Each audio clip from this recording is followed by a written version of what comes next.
빛을 보아라. 하늘에서 너희의 상이 너희 전에 있던 선지자들도 이같이 박해하였느니라. 아멘. 오늘 우리는 팔복 중에 마지막 복, 의를 위하여 박해를 받는 자의 복을 살펴보도록 하겠습니다. 팔복을 살펴보다 보면 아마 여러분 세상의 복과 믿는 자의 복의 차이가 많이 있음을 알게 될 것입니다. 마치 천국과 지옥의 차이처럼 이 팔복의 복은 세상 복과 너무 정반대되는 복입니다. 그래서 믿음의 길은 이 세상의 넓은 길과 다르게 매우 좁은 길이라 말씀합니다. 특히 마지막 오늘 팔복, 8번째 복, 의를 위하여 박해를 받는 자의 참 박해받는 자가 박해받는 것이 복인가 이렇게 생각할 수 있습니다. 많은 그리스도인들은 예수를 믿고 나서 세상의 복을 축복을 합니다. 그래서 간증을 들어보면요, 예수 믿고 나서 세상 성공 스토리들이 대부분의 간증입니다. 예수 믿고 나서 세상에서 성공하였다, 하나님의 도움으로 성공하였다, 아이들이 좋은 대학 가고 건강해지고 돈 많이 벌어서 이 모든 것이 하나님의 축복이었다, 이런 간증들이 많이 있습니다. 이것도 좋은 간증이긴 합니다. 그러나 이거는 조금 수준 낮은 간증입니다. 예수를 믿기 때문에 희생하고 천대받는 성공의 스토리 같은 거는 우리가 듣고 싶어 하지 않기 때문에 좋은 스토리만 듣고자 합니다. 예수를 믿는 우리들은 언제나 예수님을 본받아야 한다고 말하지만 우리가 추구하는 것들은 어찌 보면 팔복과 좀 멀어지는 복들입니다. 정반되는 복이에요. 그래서 믿음의 본질을 잊어버리고 부스러기만 추구하는 우리들이 아닌가 이런 생각을 해봅니다. 성도 여러분, 우리가 마지막 날 주님 앞에 설 때 하나님께서는 무엇을 보실까요? 우리가 주님 앞에 딱 서면 우리 무엇을 볼까요? 아마 우리 하나님은 너가 돈을 얼마나 많이 벌었느냐, 얼마나 큰 아파트를 샀느냐, 너가 교회에 무슨 직분으로 살았느냐, 이런 것을 보시지 않습니다. 우리 주님은 너는 예수님을 위해 얼마나 희생했느냐, 너는 예수님을 위해 얼마나 고생해봤느냐, 너는 예수님을 위해서 얼마나 박해를 받아봤느냐, 이것을 보십니다. 그렇기 때문에 신앙의 성도들은 그렇게 고난을 당했음에도 불구하고 나 만족한다, 성공적인 인생을 살았다, 당당하게 말할 수 있었던 것입니다. 그래서 예수님도 제자들에게 핍박받는 것은 복된 일이라고 말씀하셨습니다. 박해를 받을 때 기뻐하고 즐거워하라고 말씀하셨습니다. 여러분, 박해를 받으면 얼마나 힘들고 괴롭습니까? 그런데 박해를 당할 때 기뻐하고 즐겁게 받아들이라는 것은 정말 이해하기 힘든 일입니다. 오늘 이 시간 의를 위하여 박해받는 자의 복을 통해서 여러분 깨달으시고 천국을 소망하는 시간 되시길 바랍니다. 첫 번째로, 의를 위해 박해받는다는 것은 어떤 것인가? 이것을 먼저 알아야 됩니다. 초대교회의 특징을 잘 표현한 단어가 있어요. 마르투스라는 단어인데 이것은 증인, 순교자라는 뜻입니다. 이 말이 이 시대에 예수님의 증인으로 살았던 사람들 대부분은 어떻게 되었다? 순교하였기 때문에. 그런데 오늘날 종종 박해받는다는 말을 잘못 사용되고 있는 것을 보게 됩니다. 예를 들면 어떤 사람이 잘못된 편협된 생활 방식 때문에 남들로부터 당하는 고통을 박해받았다 이렇게 얘기하는 사람이 있어요. 그리스도인이라도 자신이 잘못을 저지름으로 인해서 남들로부터 당하는 것을 핍박으로 여기는 것은 이것은 핍박이 아니라는 겁니다. 근데 많은 사람들이 자기가 잘못한 것을 모르고 왜 나를 핍박해요? 박해는 개인의 유익을 구하거나 당하는 것이 아니라 전적으로 예수님의 뜻대로 살다가 핍박당하는 것을 박해라고 합니다. 내 마음대로 살고 민폐 그리스도인으로 살다가 사람들이 욕을 하면 이건 박해입니까? 아니라는 거예요. 근데 선교사들도 가끔씩 만들어 보면 그 사회에 가서 민폐 선교를 하다가 박해를 받는 것인데 그것을 박해받고 있다. 선진국의 이 후진국을 무시하고 자기 마음대로 생활하면서 이웃이 싫어하니까 그것이 박해입니까? 예수님의 뜻, 예수님의 희생과 평화의 정신을 가지고 살아감으로 인해서 어두운 죄인들이 그 사람들을 싫어하고 핍박하는 것이 이것이 박해입니다. 그렇다면 하나님께서 성도들이 박해를 나갈 때 무슨 이유로 내버려 두시는 것일까요? 여러분 생각해 한번 보십시오. 우리 박해를 나갈 때 예수님이 그냥 내버려 두실 때도 있어요. 그렇지 않습니까? 한동안은 내버려 두십니다. 의를 위하여 박해받는다는 말의 의미는 예수 그리스도를 위하여 고난받는 것을 말하는 것입니다.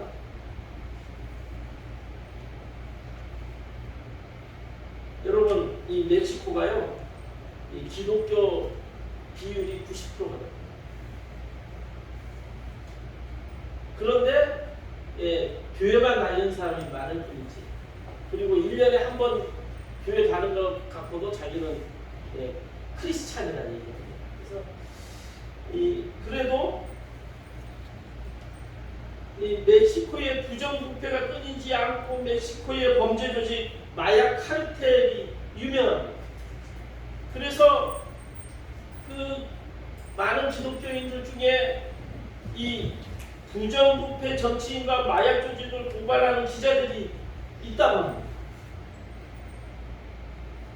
그래도 이 멕시코를 변화시켜 보자고 부정부패 정치인, 이 카르텔 이런 마약 조직들을 고발하는 기자들이 있었는데 이번에요 또 뉴스 나왔어요. 올해만 2022년 올해만 벌써 지금 반년 지났잖아요. 12명이 피살됐어요.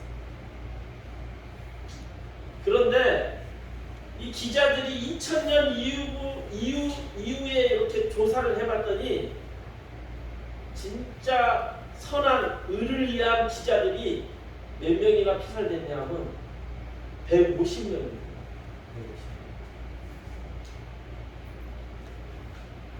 그러니까 옳은 말 하면 그냥 정치인이 죽이고 옳은 말 하면 진짜 이 마약 조직 카르텔이 총으로 막 쏘아보고 이번에도 집에서 나와가지고 차로 가져놨는데 따발총으로 그냥 차 세워놓고 그냥 바로 앞에서.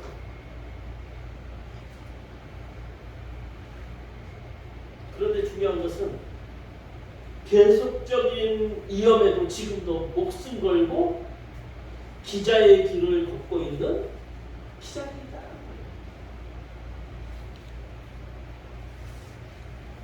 반대로 예수를 믿지 않는 중국에서는 어떤 일이 일어나고 있냐면 남을 도와주다가 분명당한 사람들이 많아서 위험에 처한 사람들을 도와주지 않는다고 합니다. 여러분 그거 많이 들어보셨죠? 뉴스에서 많이 나와요. 배추 화물차가 넘어졌어요. 그러면 우리나라하고 이 중국의 같은 상황들을 비교해요. 그럼 중국 사람들은요, 그 모른 척해서 다 지나가든지 아니면 다 가져가고. 근데 우리나라는 어떻게 하냐? 주워가는 거예요. 근데 왜 이런 일들이 일어나냐면 대부분은 주워 가져가지도 않고 그냥 무관심해요. 중국 사람들이 그냥 어린아이가 잡혀가는데 살려주는 무관심합니다. 노인이 쓰러졌는데 무관심해요. 119도 안 오고 그냥 무관심하고 지나가요. 그 이유가 뭐냐면 도와주다가 봉변 당하는 일들이 부지부지해요.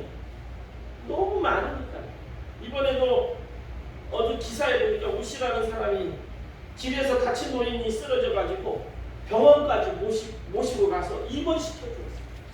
그리고 자녀들에게 전화 걸어가지고 당신 부모가 이렇게 쓰러져 있다. 그러니까 내가 차로 이렇게 데려왔는데 잘 보살펴주라. 이렇게 했는데 이 가족들이 생명의 은인인 우씨를 그 노인이 자기를 쓰러뜨렸다고 주장해가지고 가족들이 같이 소송하고 고발해가지고 수천만 원, 우리나라 돈으로 수천만 원이면 거기는 수억이 되는 거예요. 10배 정도 차이가. 보상해 주게 된다는 거예요. 이런 일들이 너무 많으니까 도와주지가 않은 거예요. 여러 가지 범죄들이 그냥 대낮에 일어나는데 아무도 무관심. 도와주다가 공병당하고.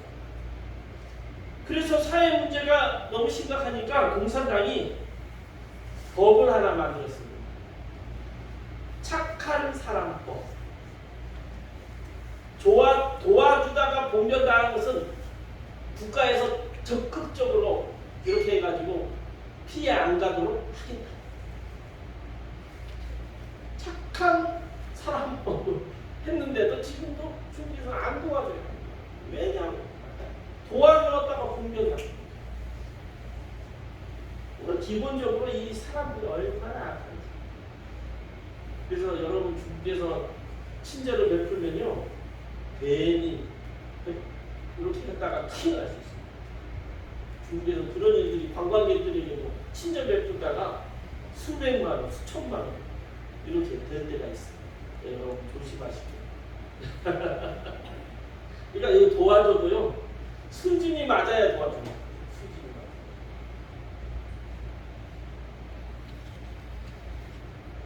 예수 믿으면 핍박을 받는 것이 복이라 했습니다. 그러나 여러분, 핍박받는 거 누가 좋아합니까? 핍박받으면 다 두렵습니다. 누구나 두렵습니다. 그러나 예수를 믿는 우리들이 감당해야 될 것입니다. 그래서 바울은 핍박받는 자들에게 이렇게 말씀으로 선포합니다. 고린도전서 10장 13절 말씀 여기 보이시죠? 우리 한번 같이 보이시는 분들 같이 읽겠습니다. 사람이 감당할 시험 밖에는 너희가 당할 것이 없나니 오직 하나님은 믿으사 너희가 감당하지 못할 시험 당함을 허락하지 아니하시고 시험 당할 즈음에 또한 피할 길을 내사 너희로 능히 감당하게 하시느니라. 좋습니다. 우리가 이 핍박을 감당해야 됩니다. 그러면 성령님께서도 피할 길을 내서 너희로 능히 감당하시게 하신다고 약속해 주셨습니다. 그러면 두 번째로 성도들에게 이 박해가 주어지는 이유가 무엇인가? 박해는 개인이 유익을 구하다가 당하는 것이 아니라 전적으로 그리스도로 말미암은 것이라 얘기했습니다. 그렇다면 하나님께서는 왜 성도들이 박해를 받을 때 도와주지 않고 무슨 이유로 내버려 두시는 것일까요? 여기에 두 가지 중요한 이유가 있습니다. 먼저는 거짓 성도와 참 성도를 구별하기 위해서랍니다. 주님은 두 비유를 통해서 분명히 거짓 성도와 참 성도를 나누셨어요. 이 마태복음에 보면 곡식과 가라지 비유, 양과 염소의 비유를 통해서 그리스도인과 거짓 그리스도인을 나누셨다. 여러분, 알곡과 가라지는 무엇을 상징하는지 아시죠? 예, 알곡과 가라지는 겉으로 보기에는 어떻습니까? 거의 구별을 못해요. 농부들만 이 가라지를 알 수 있어요. 그런데 나중에 곡식을 거둘 때 되면 어떻게 되죠? 이 곡식은 알곡이 꽉 차있고 가라지는 거기에 비어 있어요. 이것은 무엇을 상징하냐 하면 겉으로 그리스도인의 모습이 아니라 속에 알찬 그리스도인을 하나님은 찾으신다는 거예요. 예수님께서도 겉모양만 거룩한 척하는 바리새인과 사두개인들을 향하여 어떻게 요구하셨습니까? 독사의 자식들아, 마귀의 자식들아 하시는 이유가 이 종교 지도자들이 가라지였기 때문이에요. 겉은 거룩한 척하지만 속은 없네요. 그 마음에 사랑이 없었고, 그 마음에 평화가 없었고, 그 마음에 긍휼이 없었고, 율법을 통해서 자신이 호의호식하려고.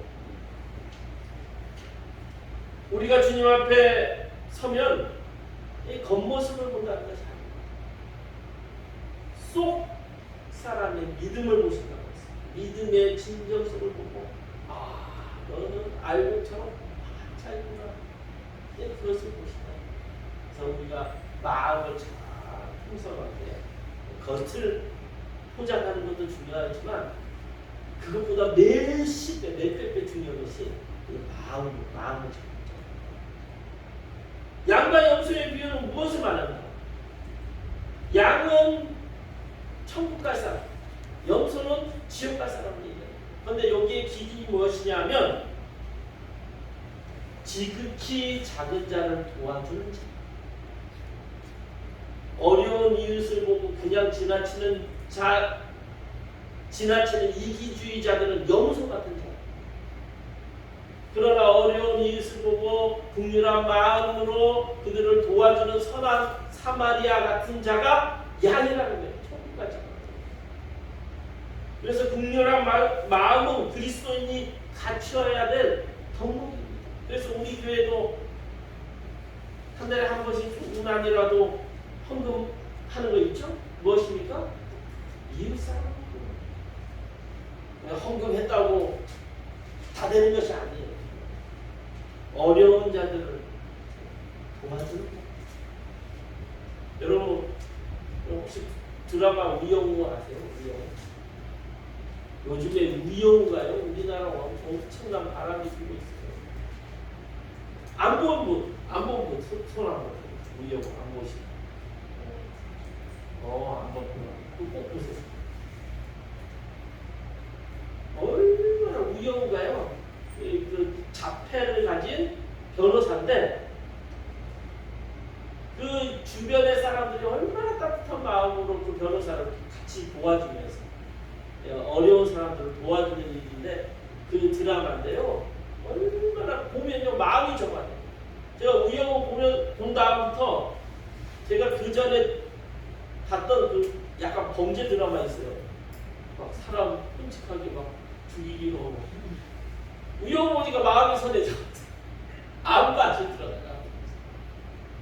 그런데 우영우 바람이요 지금 전 세계를 휩쓸고 있습니다.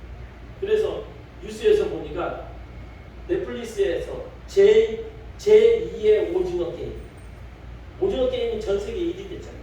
지금 우영우가 지금 발표되는 나라마다 1등을 했어요.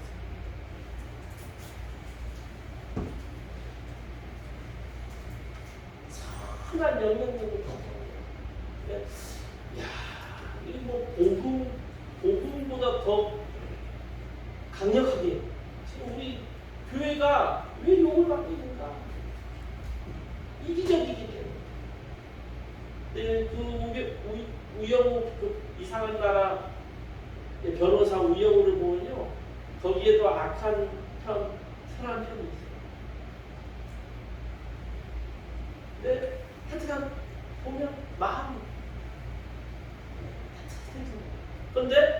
전 세계 사람들도 그런 드라마를 원했다.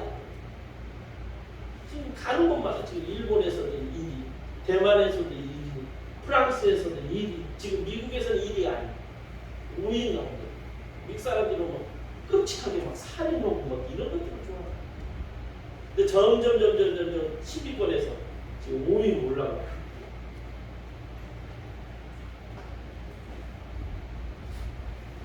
자기만 하는 이기적인 자는 하나님 나라에 갈 수 없다. 참 성도와 거짓 성도를 구분하기 가장 좋은 방법이 뭐냐면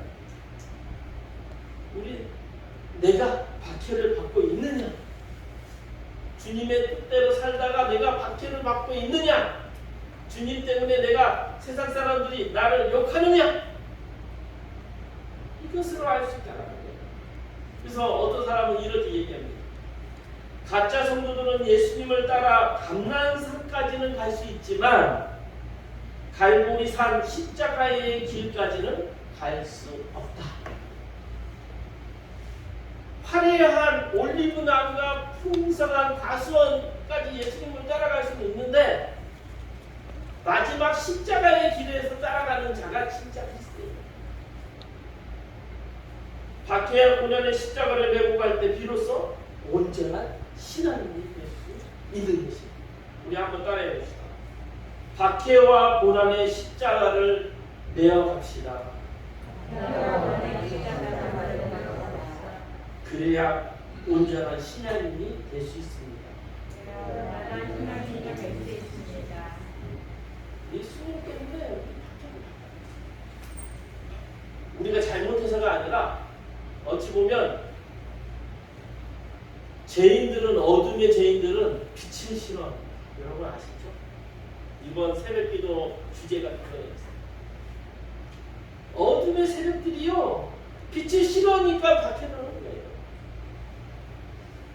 세상 사람들이 나를 좋아한다 하면서 자랑하는 것이 아니에요. 같이 죄를 지으며 세상 사람들 좋아합니다. 그러나 우리는 예수님의 빛을 가진 자입니다. 두 번째로 거룩한 성품을 완성하기 위해서 박해를. 그래서 바울은 로마 교회를 향하여 우리가 환난 중에도 즐거워하나니 이는 환난은 인내는 연단은 소망을 이루는 줄 아니라. 인내가 필요해요. 박해 가운데 우리가 인내해야 돼요. 이번에 제주도 교육감 바뀐 거 여러분 아시죠?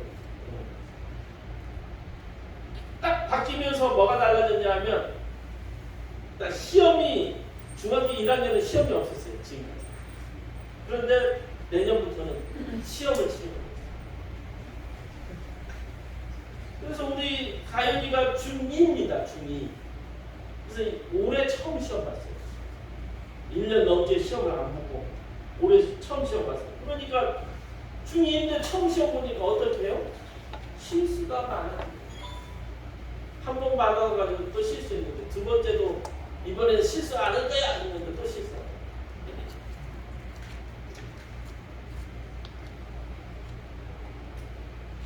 뭐 시험 없으면 좋을 수도 있습니다. 그러나 여러분 시험이 중학교 2학년 때 봤다고 중학교 시험이 없어지는 겁니다. 고등학교 또 시험이 있죠. 또 고등학교 가면 대학교 시험이 있죠. 대학교 가면 또 직장 가려면 또 시험을 봐야 돼요. 그러니까 시험을 통과하지 않으면 어디든 갈 수가 없는 이 세상이에요. 그러니까 어떻게 해야 되나요? 시험을 봐야 돼요.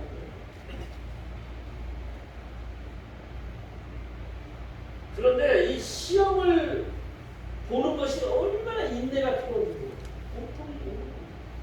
놀고 싶은데 놀지도 못하고 머리에 안 들어가는데 억지로 들어가게 하려고 하니까 얼마나 힘들겠습니까? 우리 애들이 고3 중학교 2학년이니까 우리 애들이요 공부하는 거 보니까 슬슬 다 들어가면 얼마나 좋겠어요. 그런데 그냥 안 들어가니까 어떻게든 들어가려고.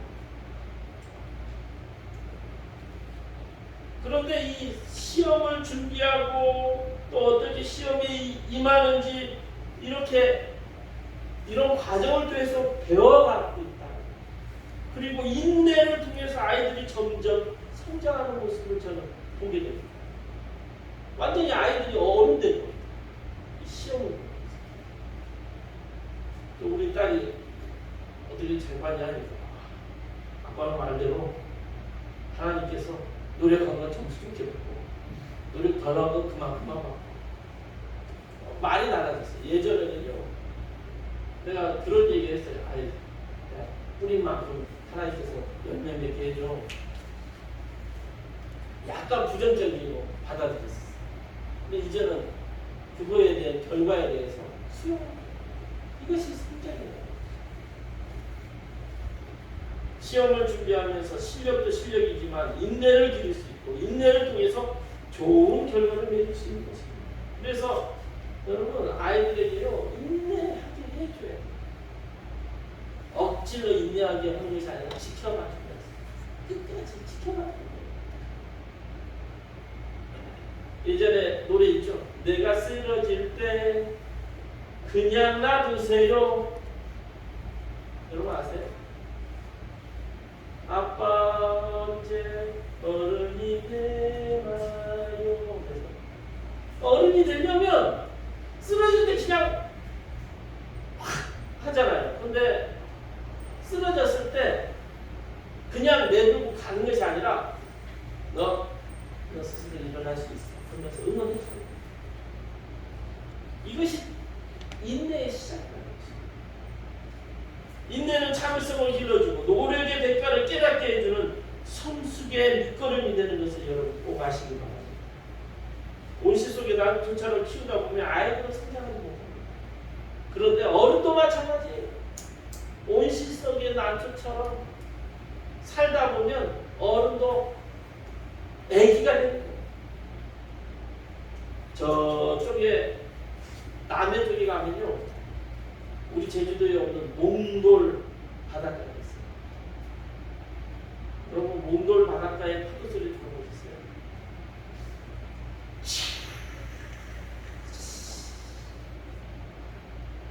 몽돌 바닷가 너무 좋더라고요. 몽돌몽돌하고 싶고 예? 공기하기 좋은 도로가 있는데 아름다운 파도 소리가 나요. 이처럼 우리가 때때로 경험하는 고통은 하나님을 향한 놀라운 찬양을 만들어내기도 합니다. 고난을 통해서 성도들의 아름다운 성품이 만들어지는 것입니다. 베드로는 그렇게 얘기했습니다. 사랑하는 자들아 너희가 연단하여 오는 불의 시험을 이상한 일을 당하는 것 같이 이상히 여기지 말고 오직 너희가 그리스도의 고난에 참여하는 것으로 즐거워하라. 마지막으로 세 번째, 박해를 받는 자의 복에 대해서 말씀을 전하고 있습니다. 의를 위해 박해받는 자는 어떤 복을 받게 될까? 첫 번째는 천국이 저희 것임이라 약속하였습니다. 천국이 그들의 것임이라. 의를 위하여 박해받는 자의 복은 세상 복이 아니라 천국의 복입니다. 그런데 많은 사람들은 천국의 복보다는 현실적으로 어떤 복을 좋아합니까? 머니. 예. 돈이 최고다.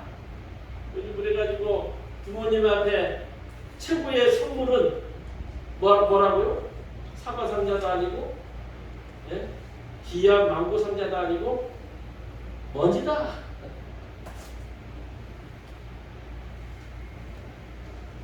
그래서 이 기도의 제목도 천국도 좋지만 주님 우선 잘 먹고 잘 살게 해주십시오.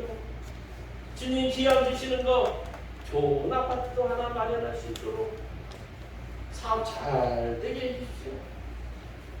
오늘의 믿음의 형태가 이렇지 않습니다. 그러나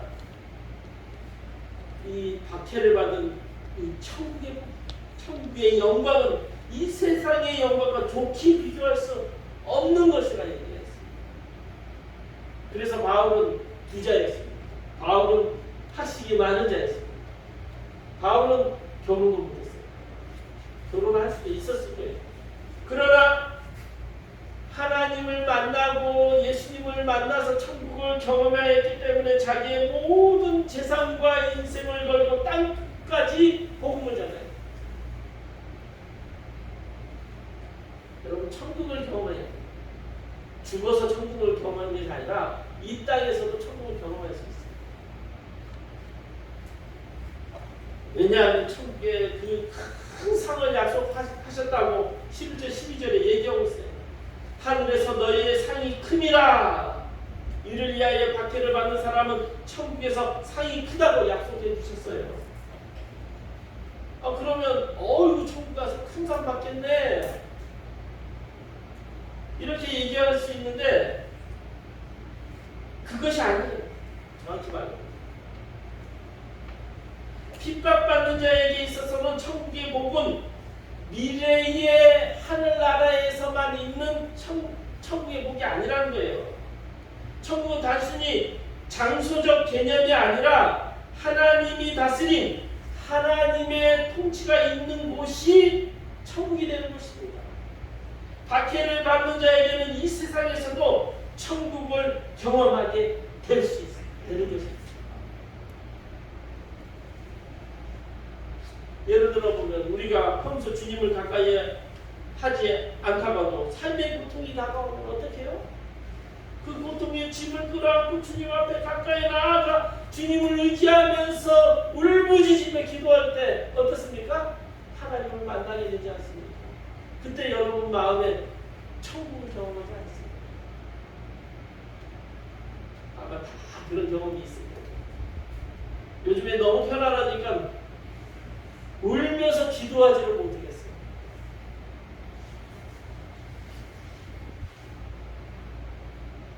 여러분 눈물을 흘리면서 기도하면서 밤이 새도록 기도했을 때 여러분 어떤 걸 경험했습니까? 하나님을 만나는 그 참 평안을 경험하지 않았어요. 그것이 천국이에요. 천국.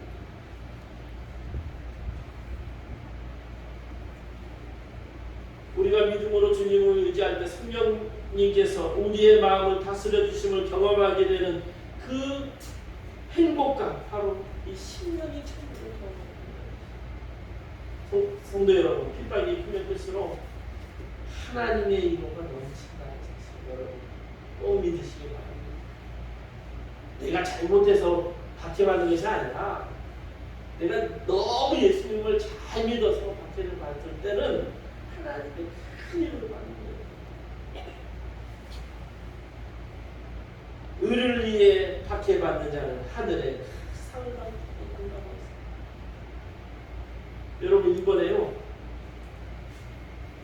미국의 주식의 아버지 워렌 버핏이 한 해마다 나랑 식사할 사람 손 들어봐 이러네요.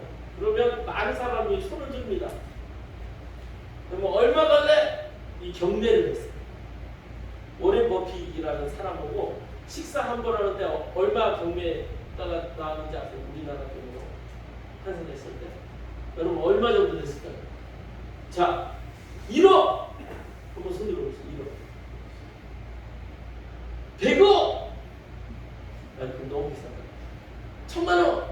얼마 하실까요? 여러분 놀라지 마세요.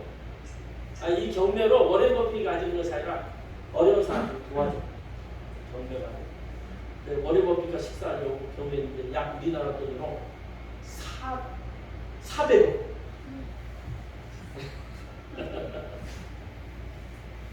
워렌 버핏과 식사하면서 앞으로 어떻게 경제가 갈 건지 이런 것들 하면 400억 더 번대요. 워렌 버핏이 다 얘기했는데요. 워렌 버핏이 주식의 왕 아닙니까? 야, 지금 어떻게 하는데 언제 해가지고 이때 지금 현금을 모아놨다가 언제 다 이런 사인이 왔을 때 여기 투자하면 대박 난다. 워렌 버핏이 딱 얘기해주면 이 400억이 아깝지 않아요. 그러니까 예전에는 한 30억 이랬는데 요즘에는요 작년부터 100억이 넘었어요. 100억. 올해는 지금 경기가 안 좋잖아요. 그러니까 이 경기를 어떻게 뚫어보려고 누군가가 300억!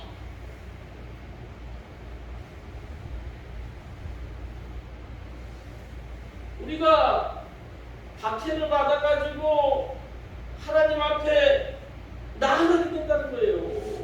원해 목표를 만나는 것보다 우리는 더 큰 특권, 하나님을 만나야 된다는 것입니다. 하늘에서 받은 최고의 상은 하나님 보좌 앞에 있는 하나님을 만나는 것입니다. 하나 성도 여러분, 팔복은 제자들이 걸어가야 할 길을 보여주는 것입니다. 제자의 길이란 확실히 좁은 길이고 그 길은 때때로 고통을 안겨주는 길이지만 천국으로 가는 길임을 믿고 우리 모두가 그 팔복의 말씀의 뜻을 따라 살아갈 수 있는 복된 자들이 다 되시기 바랍니다. 문제를 풀어보겠습니다. 의를 위하여 박해를 받는다는 것은 누구를 위하여 고난을 받는 것입니다. 저희 한번 보십시오. 이제 여기에 박해받는다는 것은 예수를 위하여 고난을 받는 것입니다. 뭐뭐는 참을성과 노력의 대가를 깨닫게 하여 성숙의 밑거름이 되는 것입니다. 인내. 3번. 박해를 받는 자는 이 세상에서도 무엇을 경험하게 됩니다.